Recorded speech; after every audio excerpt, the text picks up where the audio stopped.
நிஷா, யார் நீங்க? என்ன வேணும்? என்ன நிஷா திரும்ப திரும்ப ஞாபகப்படுத்தணுமா? நான் தான் சண்முகம். அன்னைக்கு நம்ம ரோட்ல கூட மீட் பண்ணமே. அதெல்லாம் ஓகே. இப்போ உங்களுக்கு என்ன வேணும்? உங்ககிட்ட கொஞ்சம் தனியா பேசணும். கொஞ்சம் வெளியில வரீங்களா? தனியா பேசுற அளவுக்கு ஒண்ணும் இல்ல. அப்படி சொல்லாதீங்க நிஷா, நம்ம தனியா பேசுறதுக்கு நிறைய விஷயங்கள் இருக்கு. நான் உள்ள வந்து பேசலான்னு தான் நினைச்சேன். ஆனா லேடிஸ் கிட்ஸ்னு போர்டு போட்டிருந்தது, அதான் உள்ள வரல. உன்னை பார்த்ததுல இருந்து எனக்கு தூக்கமே வரல, பசி கூட எடுக்கல, என்னால வேற எதையும் யோசிக்கவே முடியல. இந்த சிம்டம்ஸ்க்கெல்லாம் என்ன காரணம்னு உனக்கு தெரியுமா? தெரியும். நல்ல ஒரு சைக்காட்ரிஸ்டா போய் பாருங்க. உங்களுக்கு ஏதோ ஒரு ப்ராப்ளம் இருக்கு. கரெக்டா சொன்னீங்க நிஷா. இதுவும் ஒரு வகை ப்ராப்ளம் தான், ஆனா பெரிய பாதிப்பு இருக்காது. நான் மனசுல எதையும் மறைச்சு வச்சுக்க மாட்டேன். I am very open type Nisha. என் மனசுல இருக்கிறத அப்படியே சொல்லிடுறேன். I love you Nisha. I love you too. Yes, தெரியும் நிஷா நீங்க என்ன லவ் பண்ணுவீங்கன்னு. நீங்க என்ன பார்த்த உடனே உங்க கண்ணுல ஒரு ஒளி மின்னுச்சு, நான் கவனிச்சேன். இது என் லைஃப் மேட்டர். நான் மட்டும் முடிவு பண்ண முடியாது. அதனால சாயங்காலம் என் வீட்டுக்கு வந்து அம்மா கிட்ட பேசுங்க. இவ்வளவுதானா? நான் பயந்தே போயிட்டேன் நிஷா. சாயந்தரம் என் அம்மாவையும் தங்கச்சி கூட்டிட்டு உங்க வீட்டுக்கு வரேன். வேண்டாம் சண்முகம், நீங்க மட்டும் வாங்க. அம்மா ஓகே சொன்ன உடனே ஃபேமிலியோட பேசலாம். Okay Nisha, bye bye, see you.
என்னோட பேர் சண்முகம். நிஷா வர சொல்லிருந்தாங்க. உட்காருங்க. நிஷா, உன்னை தேடி யாரோ வந்திருக்காங்கம்மா. எப்ப வந்த சண்முகம்? ஏய் நிஷா, நான் இப்பதான் வந்தேன். உள்ள வா. இல்ல பரவாயில்ல, நான் இங்க உட்கார்றேன். அம்மா நம்ம கல்யாணத்துக்கு சம்மதிச்சிட்டாங்க. எனக்கு உன்னை கல்யாணம் பண்ண பிடிக்கல. ஏன்? நீ கெட்ட பொண்ணு, இப்படி எல்லாம் அசிங்கமா ட்ரெஸ் பண்ணிட்டு இருக்க. போட பைத்தியம். இப்படி எல்லாம் பண்ணாத, எனக்கு பிடிக்காது. கண்டவ முன்னாடி இப்படி ட்ரெஸ் பண்ணாதான் தப்பு. நீதான் என்ன கட்டிக்க போறல்ல. இது வரைக்கும் நீ எத்தனை பேர்கிட்ட லவ் ப்ரப்போஸ் பண்ணிருக்க? நான் 3 பொண்ணுங்க கிட்ட ப்ரப்போஸ் பண்ணேன். ஆனா அந்த 3 பேருமே பிடிக்கலன்னு சொல்லிட்டாங்க. அப்ப ஒவ்வொரு பொண்ணுகளையும் லவ் பண்ண சொல்லி டார்ச்சர் பண்ணிட்டு இருக்க. அப்படியெல்லாம் இல்ல நிஷா, அவங்களுக்கு என்ன பிடிச்சிருந்தா நான் லவ் பண்றேன்னு சொல்லுவேன். லவ் பண்ண பிறகு என்ன பண்ணுவ? கல்யாணம் பண்ணுவேன் நிஷா, கல்யாணம் பண்ணுவேன். கல்யாணம் பண்ணதுக்கு அப்புறம்? ஏன் நிஷா இப்படி எல்லாம் பேசுறீங்க? சொல்றா. கல்யாணம் பண்ணதுக்கு அப்புறம் என்ன பண்ணுவ? பொண்ணுங்களை பல வகையில அனுபவிக்கிறதுக்கு நீங்க விரிக்கிற வலைக்கு பேர் காதலா? உன்ன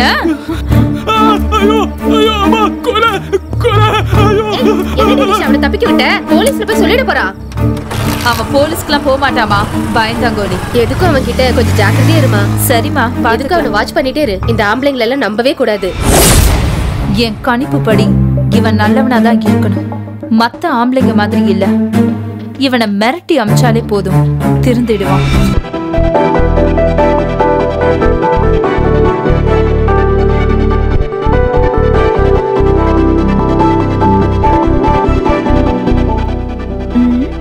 என்னடா பண்ணிட்டு இருக்க? மேக்கப் போட்டுக்கிட்டு இருக்கேன். அழகா இருக்கனா? 16 வயது நிலை கமல் மாதிரி ரொம்ப அழகா இருக்க. ஏய், கிண்டல் தானே பண்ற? பின்ன கிண்டல் பண்ணாம பாடி ஸ்ப்ரே அடிக்கிறதுக்கு பதிலா பூச்சி மருந்து அடிச்சிருக்க. அதான் ஸ்மெல் வித்தியாசமா இருந்துச்சா? இப்பயாவது கழுதைக்கு வாசனை தெரிஞ்சதே. மேக்கப் போட்டு சென்ட் அடிச்சு புது ட்ரெஸ் போட்டு மாப்பிள்ளை கணக்கா எங்கட கிளம்பிட்ட? அது சஸ்பென்ஸ். எனக்கு மட்டும் சொல்றா எங்க போறேன்னு. நான் யார்கிட்டயும் சொல்ல மாட்டேன்டா. நீதான் பிபிசி ஆச்சே, உங்ககிட்ட சொல்றதுக்கு நான் சொல்லாமலே இருக்கலாம். நீ சொல்லலன்னு வச்சுக்கோ, நீ போற காரியம் சக்சஸே ஆகாது. ஏய், நல்ல காரியத்துக்கு போகும்போது அபசகனமா பேசாதடி லூசு.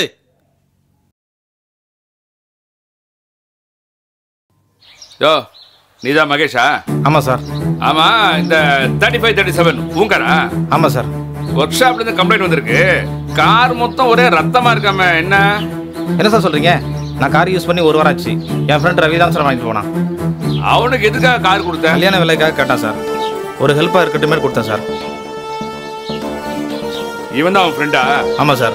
ஏய், இவன் ஒரு பொண்ணை கல்யாணம் பண்ண கடத்திட்டு போய் ரேப் பண்ணி மர்டரே பண்ணிட்டான். சார் என்ன சார் சொல்றீங்க? நீங்க சொல்றது ஒன்றும் புரியல சார். ஐயா, இவன் நடிக்காயா. இவனை தூக்கி கொண்டு போய் ஸ்டேஷன்ல வச்சு 4 மிதி மிதிச்சாமனா உண்மையை சொல்லிடுவாயா? ஏய், hello mister Karthi sir. Yes. குற்றவாளி ரவியை தேடி ரொம்ப டயர்டா இருப்பீங்களே. அவன் படமாயி ரொம்ப நேரமாச்சு. பாடியை மூலக்கடை பதுரில் போட்டிருக்கேன். எடுத்துட்டு போய் போஸ்ட்மார்ட்டம் பண்ணுங்க. All the best. Hello hello. ஏய், யாரு நீ?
மோசம்னு அம்மா சொன்னது சரிதான்.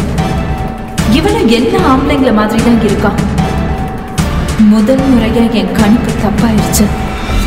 இவனையும் கொல்றதை தவிர எனக்கு வேற வழி தெரியல.